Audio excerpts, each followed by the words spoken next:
I'm here for the kid. What? The kid? And we are going to rob it. Lucky you. They've got every inch of this place covered. Ooh. So. 약혼자가 기차에 치여서 사망했다고. 뺑소니 사고의 자살. 분명히 뭔가 있어요. The dinosaurs from the island to explode. What could go wrong?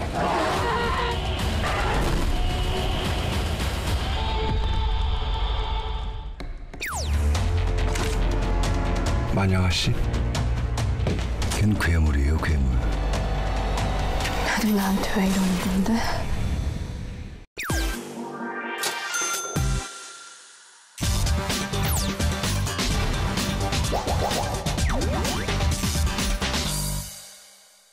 영화를 보는 큰눈 무비빅. 안녕하세요. 여러분의 영화 큐레이터 오상진입니다. 오늘 소개드릴 금주의 빅무비는 2015년 탐정 더 비기닝 이후 3년 만에 돌아온 탐정 시리즈 영화 탐정 리턴즈입니다. 배우 권상우, 성동일 컴비가 더욱 업그레이드된 추리극과 더 강력한 웃음을 선보이는데요. 영화 탐정 리턴즈 지금 바로 만나보시죠. 셜록 덕후 만화방 주인 강대만, 광역수사대의 전설로 불리는 형사 노태수. 이 두 사람은 역대급 미제 살인 사건을 해결해 국민들의 영웅이 되었는데요. 그것도 같은 동이. 그 기세를 몰아 대만과 태수는 국내 최초의 탐정 사무소를 개업합니다. 여기 혹시 강대만 씨라고. 어느 날 오셨군요. 드디어 탐정 사무소에 손님이 등장합니다. 찾아가서 첫 의뢰인은 만난 사람이 없나 기차 사고로 약혼자를 잃은 여인. 경찰 그 사연을 찬찬히 듣고 보니 뭔가 석연치 않습니다. 사고 후에 보육원 원장님이 신원 확인하고 간단히 장례를 치르고 화장을 했다는 거예요. 아니 어떻게 그런 일이? 또 약혼자가 사망하기 전에 받은 휴대전화 문자가 의혹을 더욱 증폭시키는데요. 사람이 이상한 문자를 보낸 의미심장한 문자를 보낸 건 같은 보육원 출신인 이대현이라는 인물이었습니다. 이거 경찰한테 보여줬어요? 그렇게 첫 사건을 맡게 된 대만과 태수. 아니야. 이건 살인 사건이야. 드디어 우리한테 걸맞는 사건을 맡았네요. 그들이 득달같이 달려간 곳은 전직 사이버 수사대 에이스 여치가 운영하는 사이버 흥신소. 선배님 오셨어요? 아 시체인 줄 알았네. 저기 왜 들어가가지고. 여치는 화려한 기술력으로 이대현의 위치를 단번에 파악해냅니다. 잘했어 동생. 대만아 가자. 수고했다. 네. 하지만 추적 끝에 만난 이대현은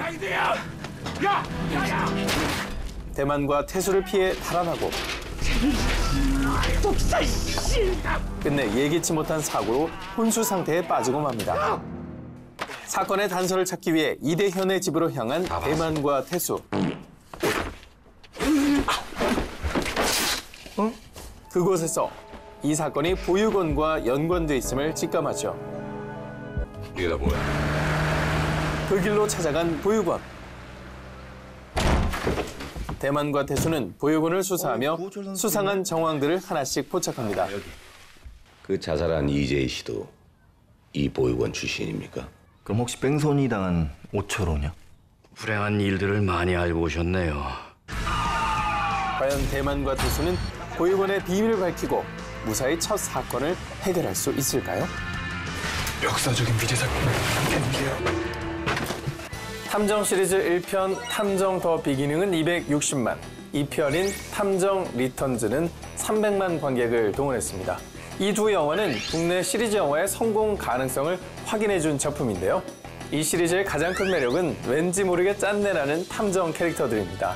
탐정 리턴즈에서는 전편에 이어 죽기 살기로 사건 해결에 매달리는 대만과 태수, 즉 생경 탐정 콤비의 활약을 만날 수 있는데요. 여기에 새롭게 추가된 코믹 캐릭터 여치의 매력도 관객들의 큰 호응을 받았습니다. 탐정을 하겠다며 운영하던 만화방까지 아내 몰래 팔아넘긴 철없는 남편 대만. 만화방 나한테 넘기고 넌 뭐 할 건데? 나도 내 꿈 찾아서 가야지. 대만 캐릭터는 원조 몸짱 스타 로맨스물의 대명사였던 배우 권상우가 열연했습니다. 한때는 광역수사대 최고의 형사로 이름을 날렸지만 지금은 좌천돼 후배에게도 무시당하는 태수. 내가 너 그렇게 가르쳤어? 죄송합니다. 어쩔 수가 없었습니다. 국민 아빠로 불리는 배우 성동일이 태수 역을 맡아 맛깔나게 소화했는데요. 가족의 생계와 자신의 꿈을 위해 탐정이 된 대만과 태수. 앞으로 철저하게 비즈니스적인 관계로 가시죠. 그래 이 자식이. 내일 보시죠, 태수 씨. 두 사람은 수사 과정 내내 서로의 자존심을 건드리며 티격태격합니다. 송 형사 이 자식 이대니 위치 추적 못 해주겠다는데. 영철이한테 부탁해 보시죠. 가우 떨어지잖아요. 영철이한텐 당신이 부탁하세요. 저 집 운전하고 있잖아요. 태수 씨가 직접 해보시죠. 아이 자식들. 하지만 결정적인 순간에는 환상의 호흡을 자랑하죠. 대만아 가자. 또 두 사람의 탐정 사무소에 전격 영입된 여치 역시 제 몫을 톡톡히 해내는데요.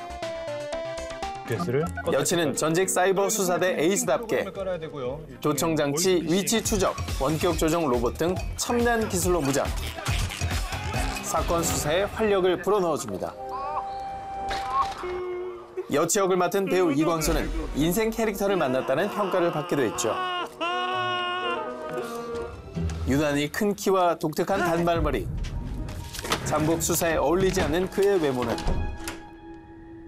엉성하면서도 정감 가는 인물 여치를 잘 표현해냈습니다. 범죄 수사와 코미디의 결합으로 색다른 재미를 선사하는 영화 탐정 리턴즈, 금주의 빅무비로 소개해드렸습니다.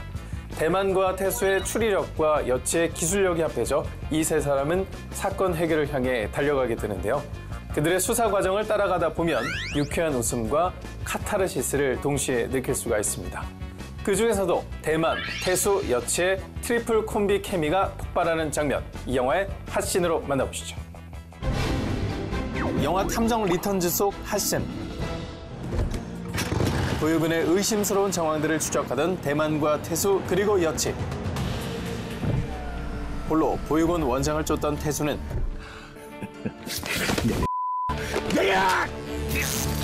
원장의 공격을 받고 쓰러집니다. 여기 맞아요? 너무 가까운데. 대만과 여치는 그 사실을 모른 채 보육원 잠입 수사에 나서죠. 너무 조용한데? 진짜 아무도 없네. 여기 아닌 것 같다니까. 가. 그런데 어째 진입부터가 쉽지 않아 보이는데요. 여기서 여치의 스마트한 기술이 빛을 발합니다. 그는 원격 조종 카메라를 이용해 보육원 내부를 탐색하는데요. 여기 다 있다. 하지만 얼마 못 가 니네 도망가. 경비원들에게 카메라의 정체가 발각되고 쫓기기 시작하죠. 바로 그때 기절해 있는 태수를 발견합니다. 태수 형 맞지? 맞아요. 줘봐. 대만은 태수를 구하기 위해 정면 돌파를 계획하는데요. 여치가 분신처럼 여기는 오토바이를 타고 보육원 안으로 직행하는 대만. 그렇게 대만은 태수를 구해내고 다시 뭉친 삼총사의 활약이 시작됩니다. 보육원 원장의 비밀스러운 악행을 저지하려는 대만과 태수. 아유 시설 좋으네. 이제 다 끝났어. 원장 여기서 정리하자. 원장은 총을 들고 필사적으로 저항하죠. 그를 막기 위해 태수가 달려들고 두 사람의 육탄전이 시작됩니다. 그 순간 원장이 쏜 총에 맞아 쓰러진 대만.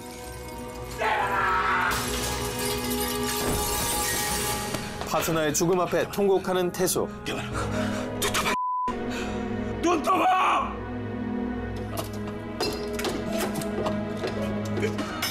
그리고 뒤쫓아온 여치가 슬픔에 빠지려는 찰나. 꿈틀대는 대만. 지금 온 거냐? 알고 보니 총알은 대만을 비껴나갔던 것이었죠. 목숨이 위태로운 상황에서도 유머를 잃지 않은 대만 태수 여친. 세 사람의 환상적인 호흡을 잘 보여준 장면입니다. 여름 더위를 날려줄 시원한 코믹 수사물 영화 탐정 리턴즈는 BTV에서 지금 바로 감상하실 수 있습니다.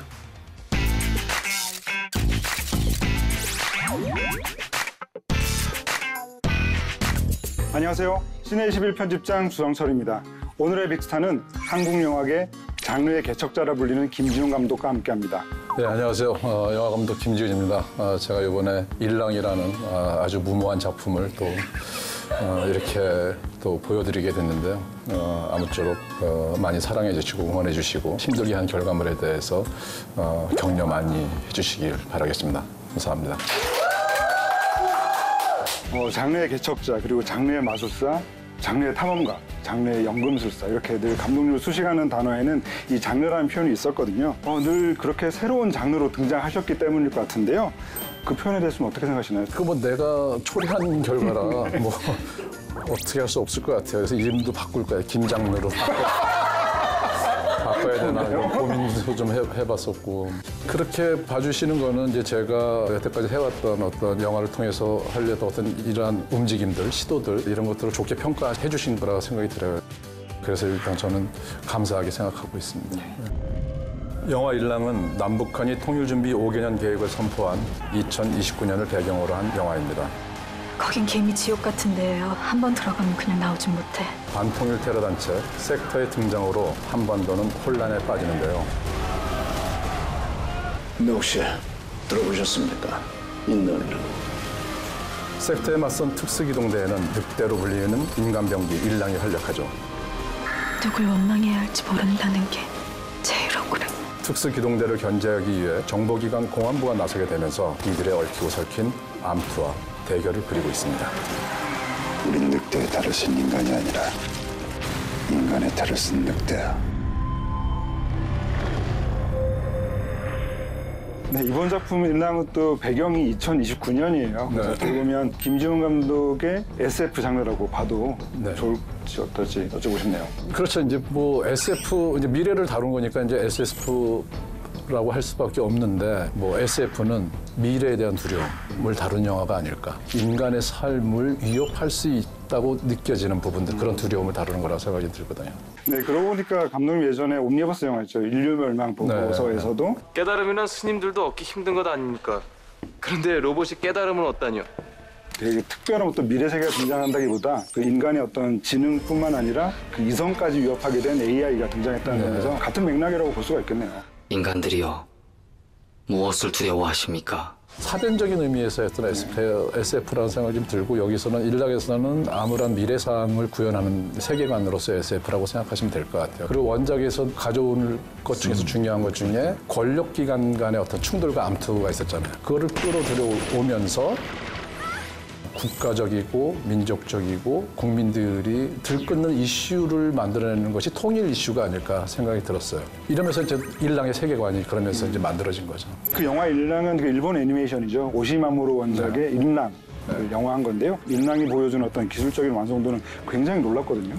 그런 점에서 이 모든 공간과 소품을 그 애니메이션이 아닌 실제 세계에 구현한 데 있어가지고 정말 쉽지 않은 작업이었을 것 같은데. 네, 그 우리가 이제 어렸을 때 이제 로보캅 또는 배트맨 시리즈. 최근에는 아이언맨까지 그런 스투, 강화복 액션을 일랑이면 한국에서 해보지 않을까? 가능하지 않을까? 이런 생각을 갖게 됐던 거였고 이 일랑의 시작은 어두운 터널에서 빛으로 이렇게 드러날 때의 일랑에 출연하는 그 모습 또 큰 만화를 배경으로 그 일랑이 MG42를 들고 있는 그 모습 이게 시작이었거든요. 그래서 강화복도 실사로 만들었을 때 정말 어색하지 않아야 되고 그리고 뭐 만화에서 보여줬던 액션 같은 것도 훨씬 스펙타클하고 박진감이 넘쳐야 되고 그런 액션 영화에서 오는 어떤 온갖 쾌감들을 다 그 영화 안에서 보여줘야 되고 이런 것들이 되게 많았어요. 저는 이번 영화에서 가장 인상적인 공간이라고 하면 역시 그 거대한 지하 수로였어요. 그 일랑에서 만화에서도 그렇지만은 제가 이제 느와르 터치를 그 지하수로 장면에서 많이 이제 반영을 했죠. 뭐 주조 자체가 느와르긴 하지만은. Come on out. 제3의 사나이에서 오선헬즈가 등장하지 않다가 마지막에 지하수로 같은 데서 어둠 속에서 이렇게 비수로 싹 나올 때 그게 정말 압권이었거든요. 그런 것처럼 일랑에서도 그런 장면들을 많이 넣었어요. 어둠 속에서 빛으로 이렇게 드러나올 때. 그래서 이제 원작 일랑이랑 조금 다른 게 또 그런 부분들이 있어요. 그러니까 원작 일랑에서는 빛이 이렇게 불빛이 들어오고 그런 장면은 없거든요. 근데 이 영화에서는 어둠 속에 있을 때 완벽하게 어둠 속에 묻혀 있다가 서서히 드러날 때 같이 눈빛도 벌겋게 들어오는 그런 연출을 했죠. 그래서 일랑 자체가 유령같이 두려움의 어떤 느낌으로 장면을 연출하고 싶었어요. 사실 그게 일랑 자체가 무모한 시도였기 때문에 그 세트와 강화복에 돈을 다 쓴 거예요. 지하수로를 이렇게 만들었으니까 이제 또 제대로 해야 되잖아요. 또 거의 다 액션은 그 지하수로 안에서 이루어지는데 그런 동선들을 짜려면 또 엄청난 세트가 필요하잖아요. 그 대규모 세트 2개를 또 만들었어요. 그래서 미로처럼 막 보이게 하면서 한정된 공간을 되게 다이나믹한 어떤 동선을 유발할 수 있게끔 그렇게 또 만들게 됐죠. 그러니까 놈 때는 그래도 그때는 젊었었잖아요. 이게 육체가 이렇게 감당하는 부분이 있었는데 지금은 이 나이 먹으니까 이 나이 먹고 이런 걸 하면 안 되는구나 이런 교훈을 좀 얻었던 것 같기도 하고. 저는 평소에 그 김지훈 감독이 한국 영화계에서 그 어둠을 가장 잘 그리는 감독이라고 저는 생각을 했었거든요. 그러니까 뭐 장화홍련도 이 어두운 분위기의 그 외딴 집이 그랬었고요. 또 달콤한 인생 같은 경우도 이병헌 배우가 연기한 그 주인공이 집안에 있을 때 혼자서 불을 껐다 켰다 하면서 이제 괴한들이 등장하는 장면도 굉장히 놀랍고, 또 놈놈놈 같은 경우도 역시 그런 어둠이 잘 표현이 되니까 영화가 보여준 어떤 원색적인 화려함이 또 더 돋보였던 것 같기도 하고요. 그런 점에서는 그 인랑이 어떻게 보면 감독님이 좀 그려왔던 그런 그 어둠의 세계의 어떤 끝판왕 같은 그런 생각이 좀 들었어요. 근데 밀정과 장화홍련 때는 그 어둠도 그 앰비언트 조명을 만들어서 어둠 속에서도 레이어가 있게 했어요. 그러니까 예를 들면은 푸르스름 어둠, 누르스름 어둠, 붉으스름 어둠 이런 것들을 정말 천조명으로 해서 다 그런 것들을 구현을 했었거든요. 이제 그거를 예민한 사람이 아니면 잘 모르지만은 어쨌든 그것이 있을 때 어떤 그 묘한 분위기가 어둠의 어떤 그런 어떤 스펙트럼들을 그냥 단순히 블랙이 아닌 것으로 보여질 수 있는 거거든요. 그거의 의도에 대한 어떤 무드와 어떤 그 분위기는 전달이 될 거란 생각이 들어서 그런 작업들을 하는 거죠. 정말 이번 작품은 캐스팅부터 실로 어마어마한다고 할 수가 있겠는데요. 특히 저는 그 강동원 배우가 연기한 그 임준경 역할이 좀 눈길이 갔는데, 강동원 배우는 어떻게 캐스팅하셨는지 좀 궁금합니다. 만찢남. 만찢남. 그러니까 우리나라의 그런 배우 강동원이잖아요. 네. 그리고 만화 영화를 실사로 옮겼을 때 가장 어색하지 않는 배우.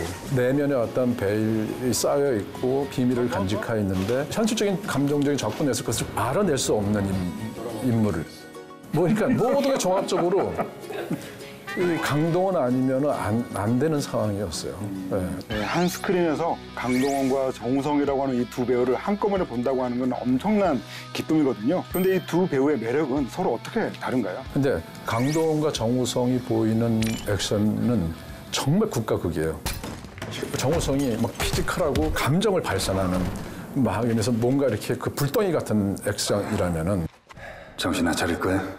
강동원은 뭔가 안무가 있고 되게 수려해요.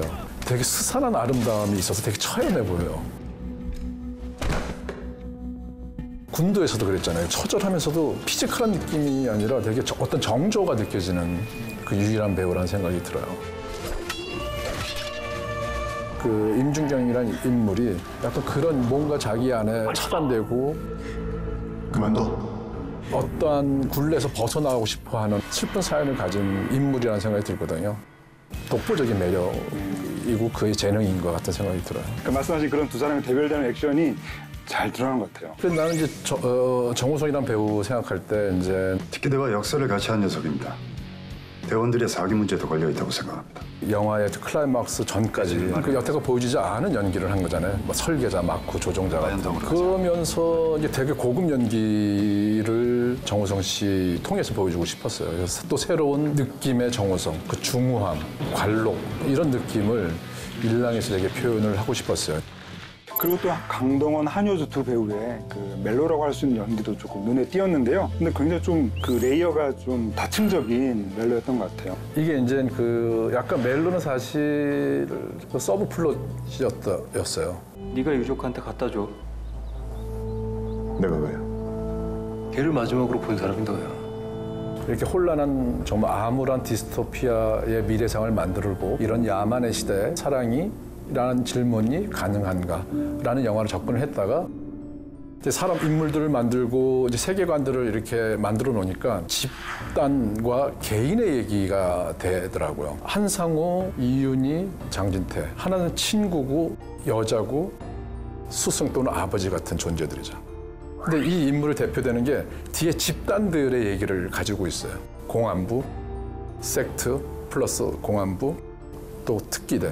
그런 인물에서 이윤희와 임중이 만났을 때 처음으로 집단을 이탈한 개인의 어떤 감정들을 만나게 돼요. 임중경이 창문을 뚫고 도주했습니다. 이제 그러면서 이제 흔들리면서 같이 도망다니면서 약간 같은 처지의 느낌으로 서로의 정서적인 느낌을 교감하게 되죠. 그러면서 그때 이 장진태 전화가 오고 거기서 내일입니다. 내가 해결합니다라는 얘기를 해요.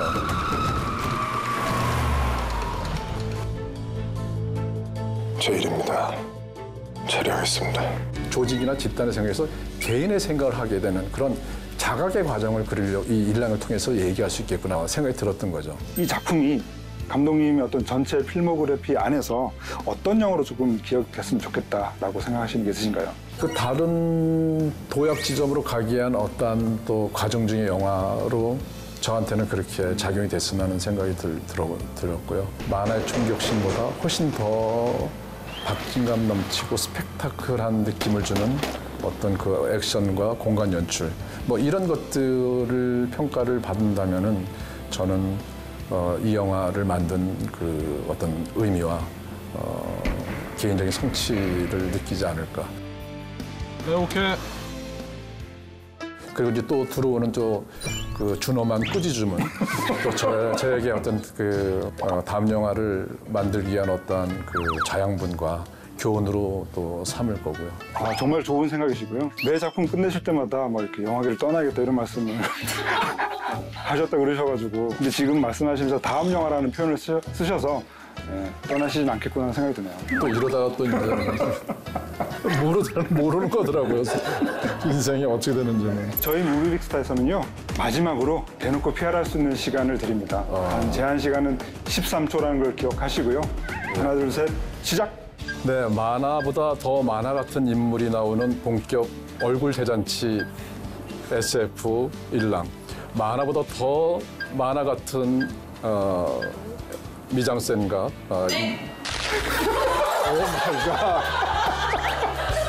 네, 오늘의 무비빅스타 김지훈 감독과 함께했는데요. 긴 시간 함께해 주셔서 감사합니다. 네, 초대해 주셔서 감사합니다. 네, 오늘 소개해드린 김지훈 감독 영화들 BTV에서 감상하세요.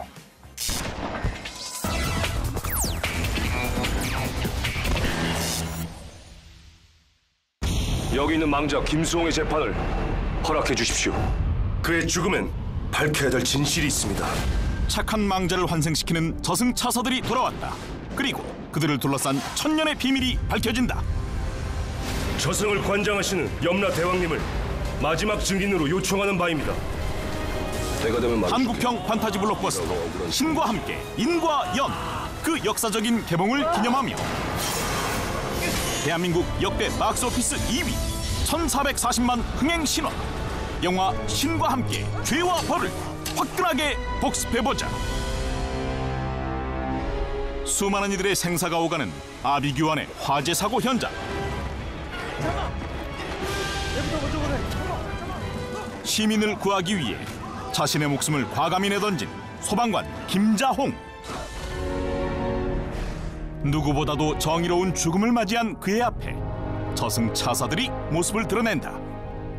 귀인, 김자홍 씨께서는 2017년 4월 28일 오늘 예정대로 무사히 사망하셨습니다. 생을 마감한 영혼들이 꼭 지나쳐가야 하는 저승의 입구 초군문. 그곳에서 김자홍은 저승 차사들의 리더 강림을 만나게 된다. 김자홍 씨, 반갑습니다. 49일 안에 7재판을 무사히 통과할 확률이 가장 높다는 정의로운 망자 귀인 김자홍이요.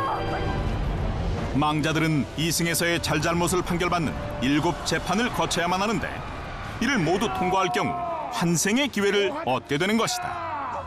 드디어 귀인 김자홍의 7재판을 위한 대장정이 시작된다. 차사들은 최후 변론을 시작하라. 김자홍 씨에게 묻겠습니다. 그 화재 현장에서 몇 명의 다른 이들의 목숨을 구하셨습니까? 잘 생각나지 않습니다. 기억이... 지금 보시는 바와 같이 피고는 기억조차 잘 나지 않는다는 그 위험천만한 불길 속에서 정확히 8명을 구하셨습니다. 김자홍의 환생을 돕기 위해 열심히 변호하는 저승차사 강림. 그가 김자홍을 위해 혼신의 힘을 쏟는 이유는 단 하나. 1000년 동안 49명의 망자를 환생시키면 자신 역시 인간으로 환생 가능하기 때문이다. 나태지옥엔 공소장 자체가 아예 없고요. 살아생전에 부지런하고 치열했던 삶을 그냥 낭독해달래요. 뭐야 그럼? 저승차사들의 열혈 변호에 힘입은 김자홍 역시 환생에 대한 의지를 불태우게 되는데 갑시다. 그렇게 다 함께 또 다른 지옥 재판을 향해 힘차게 출발! 그런데 그때 음산한 기운이 그들을 엄습해온다. 지옥기가 왜 나와? 이승의 원기가 나타난 거죠. 아저씨, 이승의 직계 가족 누가 남아있어? 대체 김자홍의 가족에게 무슨 일이 생긴 걸까? 저승차사들은 원귀가 불러낸 무시무시한 지옥 기무리와 사투를 벌이는데 김자홍 씨의 저승이 이렇게 변하는 건 망자의 직계 가족 중 누군가 원기가 된 겁니다. 무슨 말씀이신지... 무슨 말씀이냐 하면 망자의 가족 중에 억울한 죽음을 당한 인물이 있을 경우 그 원귀가 이승을 떠돌며 망자의 재판과 환생을 방해하게 된다는 말씀. 저거 부셔. 저거 부시라는? 다행히 기지를 발휘해 지옥귀의 추격을 따돌리게 된 저승차사들. 하지만 순탄할 줄만 알았던 지옥 재판에 제동이 걸리자 멘붕에 빠진다. 이에 강림은 김자홍의 가족을 조사하고 원귀의 존재를 찾기 위해 이승으로 강림한다. 네가 죽은 곳이 어디냐? 드디어 김자홍의 집에 몰래 숨어있던 원귀 발견. 암흑의 아우라를 뿜어내며 흉측한 몰골을 드러내는데 도대체 김자홍의 환생을 막아서는 원귀의 정체는 과연 누구일까? 분하고 억울한 죽음일수록 점점 더 깊어지는 악의 기운. 원귀는 강림에게 붙잡히지 않기 위해 재빠르게 도망친다. 그렇게 온 동네를 휘저으며 스피드 대결을 펼쳐보지만 강림은 안타깝게도 원귀를 놓치고 만다. 결국 강림은 시간을 거꾸로 되돌려 원귀의 정체를 밝혀내는데 그는 다름 아닌 김자홍의 동생 김수홍이었다. 아닌데 말입니다. 영자님 큰형님께서 돌아가셨지 말입니다. 꼭 참고 계시는 거 보니까 제 속이 너무 상해서 말입니다. 지나간 일에 새로운 눈물을 낭비하지 말자. 죽은 우리 형이 해준 말이다. 자식아. 나도 우리 형 잊을 거야 이제. 제대 2주를 남겨두고 형을 잃었던 김수홍. 자신을 위로해주는 후임병사와 가슴 따뜻한 대화를 나누던 그때 야, 총 똑바로 매지. 죄송합니다.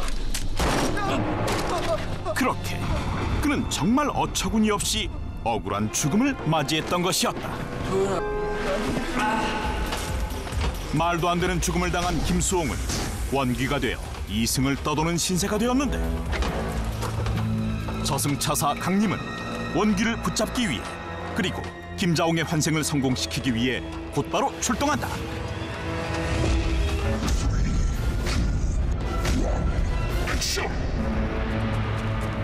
초인적인 능력을 발휘하며 도심 한복판에서 추격전을 펼치는 강림과 원귀. 그 죽음이 얼마나 원통하였을까. 이승을 떠도는 그의 마음은 충분히 이해되지만 원귀를 소멸시키고 이승에 남겨진 그의 시체를 불태워야만 김자홍의 다음 생을 기약할 수 있는 상황. 강림은 사력을 다해 원귀의 폭주를 막아선다. 이승과 저승을 어지럽히는 너의 부질없는 원한을 버리고 복수를 포기해라. 그렇게 한다면 널 법정에 세워 널 끝까지 변호해 다음 생을 기약할 수 있게 해주겠다. 다음 생이 뭔데? 그리고 내가 왜 그렇게 해야 되는데? 너로 인해 너의 형이 위험해졌다. 하지만 쉽사리 분노를 잠재우지 못하는 원귀. 도심의 불빛을 모두 집어삼키며 강력한 파워를 분출하는데. 그래서 내 원혼을 반납했다고? 아니, 사양할게. 이 둘의 깊은 사연은 신과 함께 인과연에서 연이어 다뤄질 예정. 그 전에 먼저 영화 신과 함께 죄와 벌을 통해 환상적인 CG와 스펙터클한 액션을 확인해보자.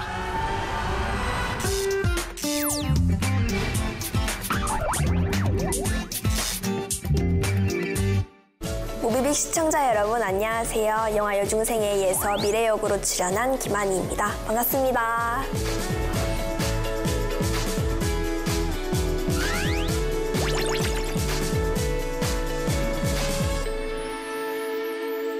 오늘 소개해드릴 저의 버킷 무비는요, 애니메이션이지만 많은 사람들의 마음을 사로잡은 영화, 바로 인사이드 아웃입니다.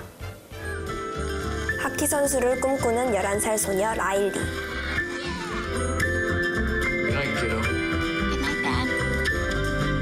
라일리의 머릿속에는 감정 컨트롤 본부가 존재하는데요. That's what I'm talking about. Woo! Another perfect day. 이곳에는 라일리를 위해 밤낮 없이 열심히 일하는 5가지 감정들이 있습니다.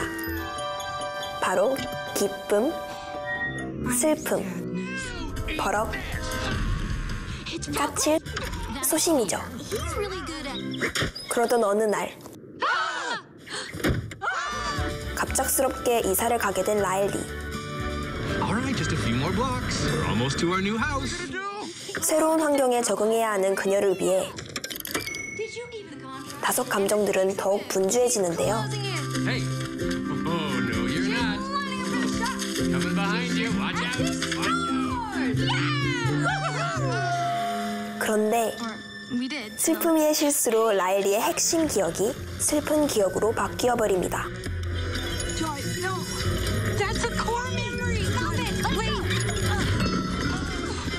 이로 인해 실랑이를 벌이던 기쁨이와 슬픔이는 본부를 이탈하게 되죠. Can I say that curse word now?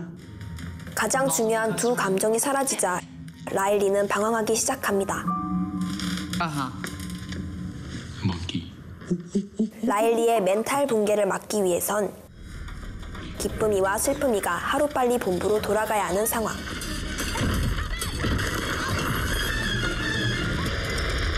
과연 기쁨이와 슬픔이는 본부로 돌아가 다시 라일리를 행복하게 해줄 수 있을까요? 사람의 모든 감정에 생명력을 불어넣은 픽사 애니메이션의 놀라운 판타지.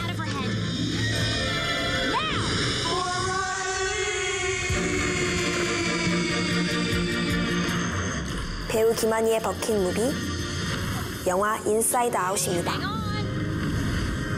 일단 제가 너무 재밌어서 한 5번, 6번 정도 본 영화거든요. 그리고 무엇보다도 주제가 좀 새로운, 좀 신박한 스토리잖아요. For a few well-placed withering scowls. 사람의 감정한테 막 생명을 불어 넣어가지고 그 아이들이 각각 행동하는 것들에 대해서 조금 새롭고 신기하기 때문에 많은 분들께서 봐주셨으면 좋겠다고 생각을 해서 추천을 하게 됐습니다. 저는 소심이를 가장 좋아하는데요. 무서운 영화 볼 때 제 소심이가 저한테 이제 막 활동을 하기 때문에 소심이를 제일 좋아하는 것 같고요. 인사이드 아웃을 하도 좋아해가지고 이제 편집본? 뭐 이런 게 따로 또 모여져 있더라고요. 그거를 봤는데 소심이가 거기서 이제 무서운 영화를 보면서 막 깍거리는 장면이 있어요.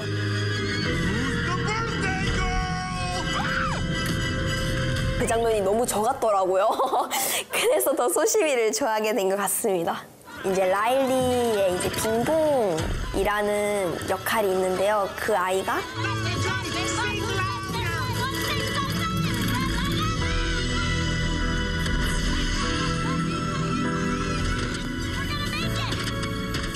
이제 라일리의 기억 속에서 차츰차츰 사라지는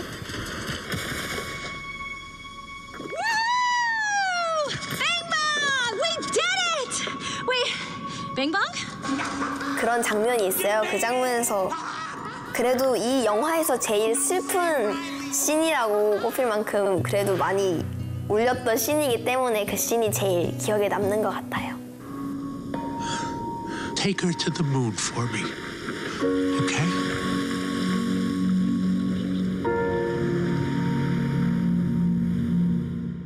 요즘 들어서 이제 마음속이 조금 우울하거나 감정이 좀 많이 복잡하신 분들이 보시면은 더 좋을 것 같고요. 그리고 좀 새로운 주제의 영화를 조금 원하시는 분들이 보시면은 좀 주제가 굉장히 많이 새로워서 더 재밌게 보실 수 있을 것 같아요. That's my favorite. Oh, it's so soft. Oh, lava.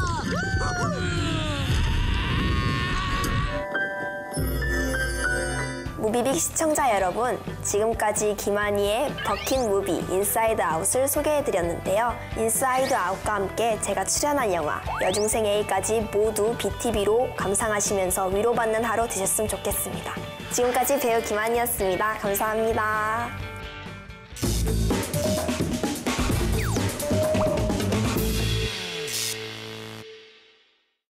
지금 이 순간 당신이 절대 놓치지 말아야 할 영화.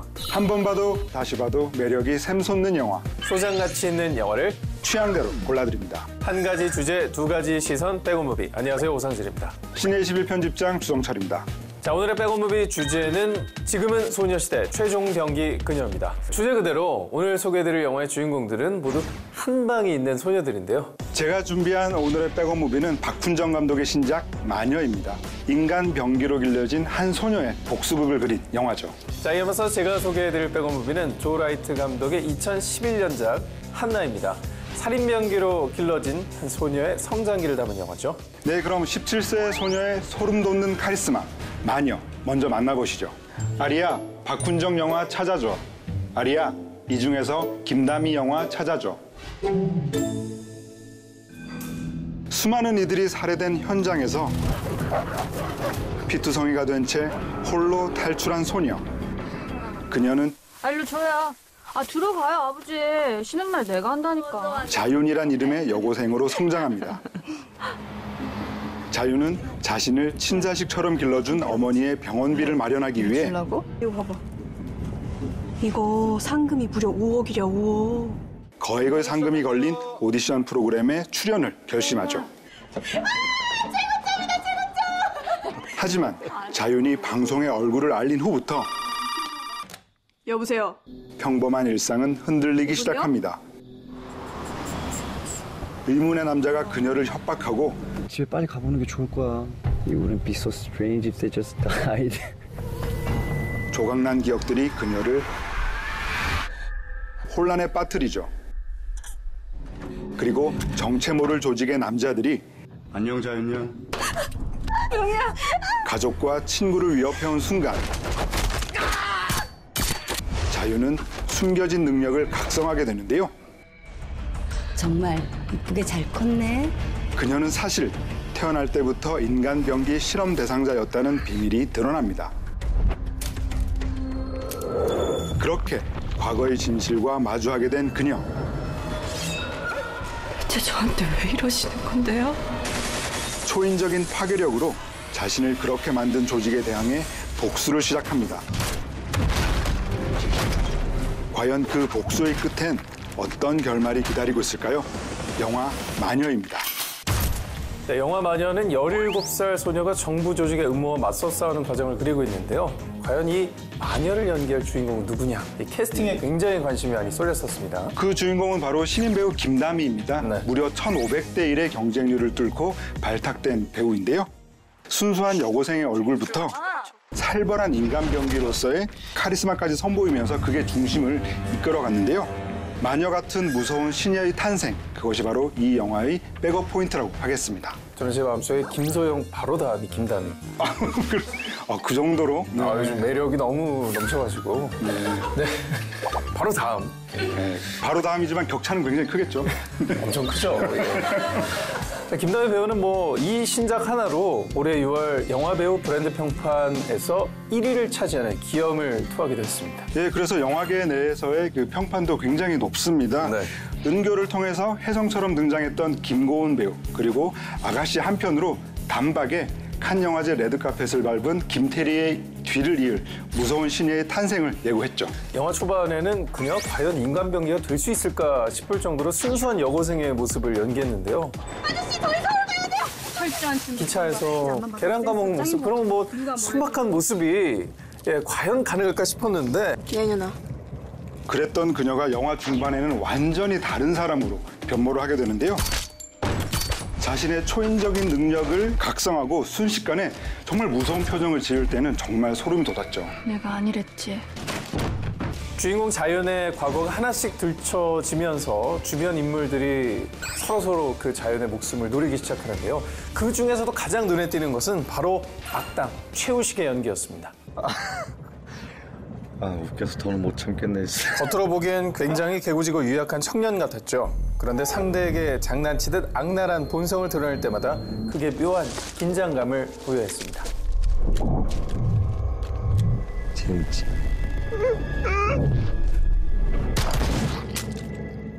영화 부산행에서 보여준 소심하고 겁 많던 야구부 학생의 모습은 정말 온데간데 없죠. 이번엔 놀라운 파워를 지닌 인간 병기로 변신을 했는데요. 어이 덩어리. 아무렇지도 않게 사람을 죽인 뒤에 한 손으로 거뜬히 들어서 기차 문 밖으로 던져버리던 장면이 인상적이었습니다. 그리고 소녀를 추격하는 악당이 또 하나 있습니다. 바로 소년소녀 인간 병기를 만들어낸 그런 존재인데요. 바로 닥터 백입니다. 첫 등장씬부터 굉장히 서늘하고 뭔가 카리스마 있는 모습을 보여줬습니다. 이처럼 오랜만에 스크린에 복귀한 조민수 배우를 볼 수 있어서 너무 반가웠고요. 미스터 최 머리 그 괴물들 다 날려버리라고. 네, 제가 개인적으로 삑 소리로 촬영했습니다. 정말 그 장면을 연기할 때 그 조민수 배우의 눈빛은 정말 놀라웠는데요. 네. 이번 작품을 통해서 확실하게 연기 변신에 성공한 것 같습니다. 네, 신의 김다미의 발견, 그리고 배우 최우식과 조민수의 연기 변신, 뭐 이런 신선한 이미지가 작품에 새로운 에너지를 불러일으키지 않았나라는 생각이 듭니다. 그리고 영화는 후반부로 갈수록 미스터리 액션이라고 하는 장르의 정체성을 확실하게 드러냅니다. 네. 지금껏 본 적 없던 신선하고 폭발적인 액션이 영화의 쾌감을 극대화시켰는데요. 이 지점은 영화 마녀의 또 다른 백업 포인트라고 하겠습니다. 놀라운 속도가 거의 타격감이 영화의 몰입을 더욱더 배가시키는 역할을 했었던 것 같습니다. 네, 영화 아저씨를 통해서 아주 감각적이고 스타일리시한 액션을 선보였던 박정률 무술 감독이 이번에도 아주 임팩트 넘치는 액션씬을 구성을 했는데요. 네. 한정된 공간 안에서 인물들의 동선을 철저하게 계산을 해서 아주 몰입감 있는 액션을 완성했습니다. 그냥 뭐 벽을 가로지르거나 공중으로 솟구치는 장면은 새로운 시도를 많이 보여준 것 같아서 굉장히 신선했습니다. 메이킹 영상을 보니까 훈련받는 모습이 정말 예사롭지 않았는데요. 배우 김다미와 최우식 이 두 배우 모두 이런 고강도 액션씬은 처음이었다고 하는데요. 그래서 5개월 동안 정말 혹독한 훈련을 받았다고 합니다. 이런 독창적인 액션의 신세계와 배우들의 새로운 얼굴을 엿보고 싶으신 분들이라면 영화 마녀 꼭 백업해 두시기 바랍니다. 자, 이번엔 제가 소개해드리겠습니다. 16세 소녀의 치명적인 마력, 영화 한나, 지금 만나보시죠. 아리아, 조 라이트 영화 찾아줘. 아리아 이 중에서 시얼샤 로넌 영화 찾아줘.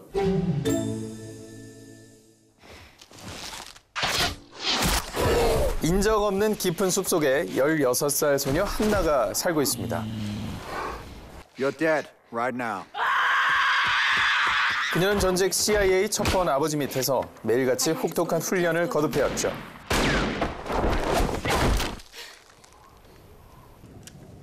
완벽한 살인 병기로 키워진 한나.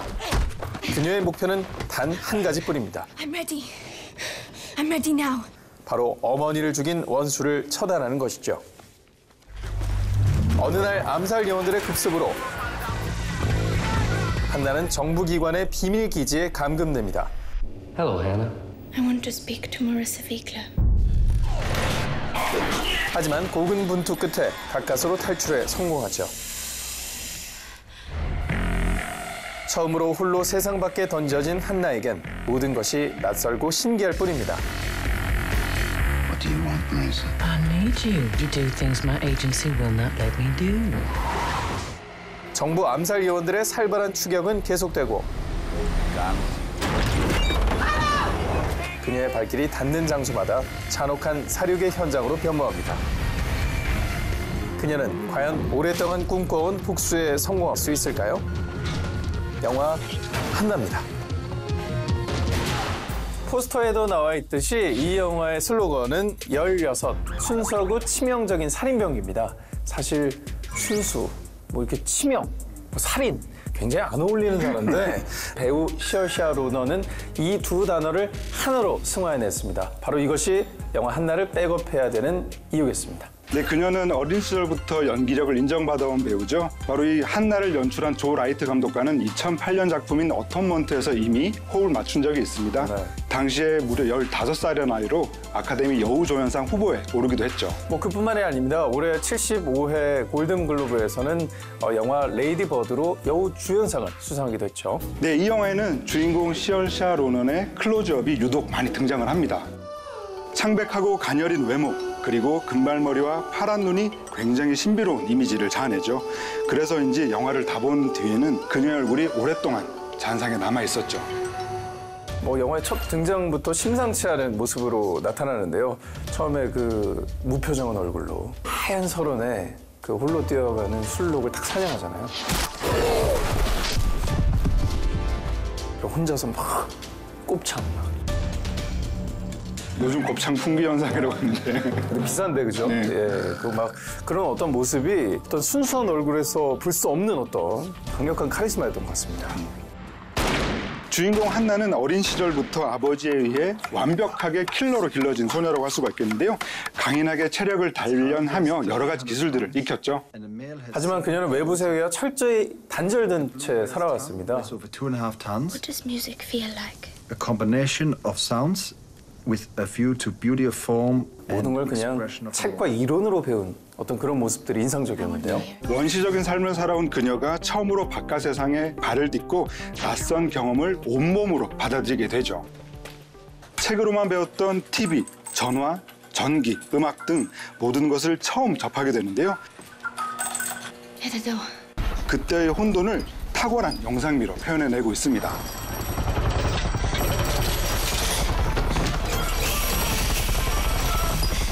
특히나 처음 만난 남자와 생애 첫 키스를 하는 장면이 굉장히 인상적이었는데요.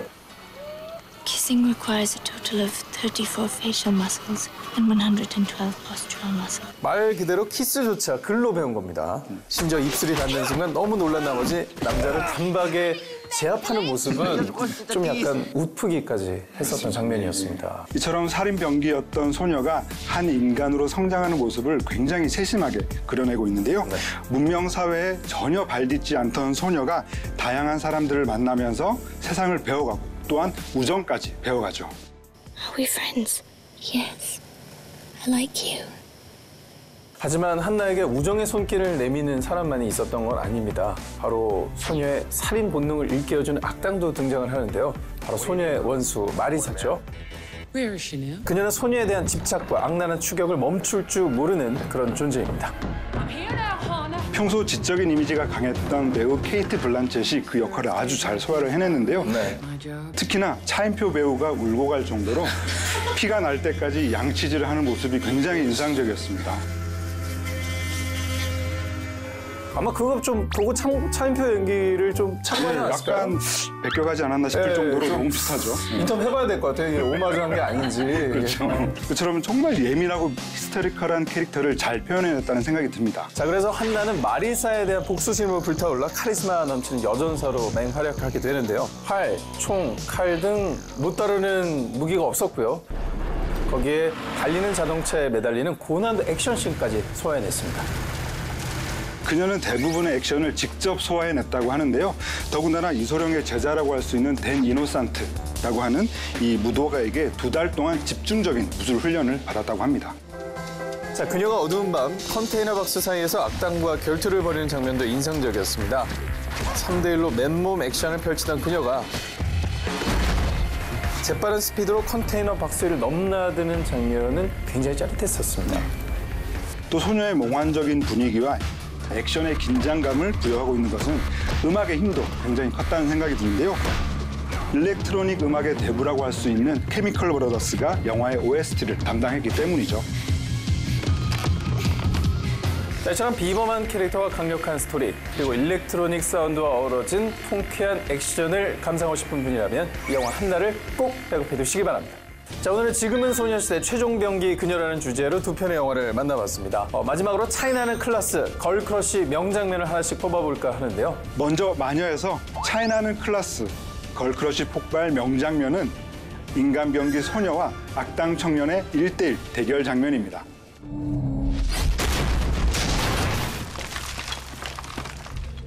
너 안 본 사이 많이 세졌다? 예전에 내가 아니다. 알잖아. 너하고 난 레벨이 달라. 초능력을 각성한 소녀 자윤. 느리네, 여전히. 그녀는 자신을 오랫동안 괴롭혀온 악당 청년과 1대1 싸움을 벌이게 됩니다. 청년은 엄청난 스피드와 파괴력을 자랑하며 맨몸 액션을 선보이는데요. 이에 질세라 자윤 역시 분노의 따귀를 실현합니다.